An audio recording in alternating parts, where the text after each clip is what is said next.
Meet Annie. She's an 18-year-old student who's left home for the first time to start college in Dublin. In the second term of college, Annie noticed that coursework started to become daunting. Concentrating in class became a task, and as her school performance declined, she started to feel anxious and overwhelmingly irritable. Annie noticed several changes in herself, particularly inability to cope with stresses effectively and a vague feeling of depression. As time goes by, daily demands become more overwhelming for Annie. Simple daily tasks such as locating items and even recalling words she had known for years became a challenge. Months later, she felt as if she was on the edge of a slippery slope, where the sleepless nights, anxiety and inability to cope combined to become a force which pushed her over the edge, and she went down fast. And she thought of this force as the unwelcomed companion in her life. Whenever this unwelcomed companion was around, it caused her to alienate herself. Over time, Annie's symptoms became more alarming. She began to experience hallucinations in which she could see and hear things that were not there. She believed that there was someone else watching her from inside her laptop, keeping an eye on her on behalf of another person. As the symptoms worsened, Annie started to hear a voice in her head and believed that the person watching her was now following her everywhere. The voice would feed her thoughts of a conspiracy. It led her to believe that everyone but her was in on some big secret, and she became obsessed with uncovering this secret. The voices in her head tormented her, and she could not escape from it. Throughout this experience of hallucinations and delusions, Annie failed to comprehend that there could be something wrong with her. What Annie did not know was that her family and friends noticed that she had been moody, anxious, and wasn't being herself for the past few months, and they tried to reach out to her. She showed little insight into her condition, and therefore was reluctant to seek treatment that she believed that she did not need. Little did Annie know she was experiencing psychosis. Psychosis is a relatively common but serious disorder of the mind, characterised by a loss of contact with external reality. It is not a single entity, but a syndrome with a collection of symptoms that tend to co-occur and vary from person to person. What Annie also didn't realise is that the longer she goes without receiving professional help and treatment, the worse her long-term prospects are. In particular, a prolonged duration of untreated psychosis leaves Annie with two very serious problems. The first of these is a decreased likelihood that her symptoms will go away.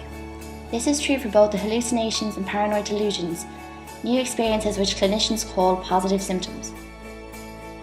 But it has been shown to be particularly true for her so-called negative symptoms.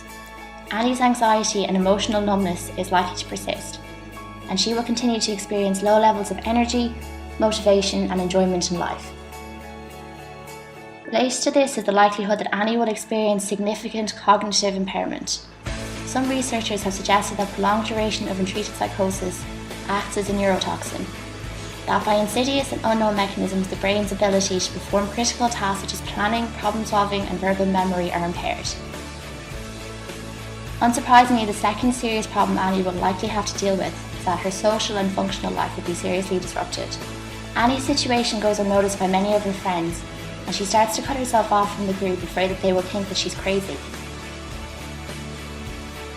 The impact on her family soon becomes apparent as her relationships are constrained, her speech becomes difficult to follow and her behaviour unpredictable, her parents accusing her of having an attitude problem and questioning her on drug use.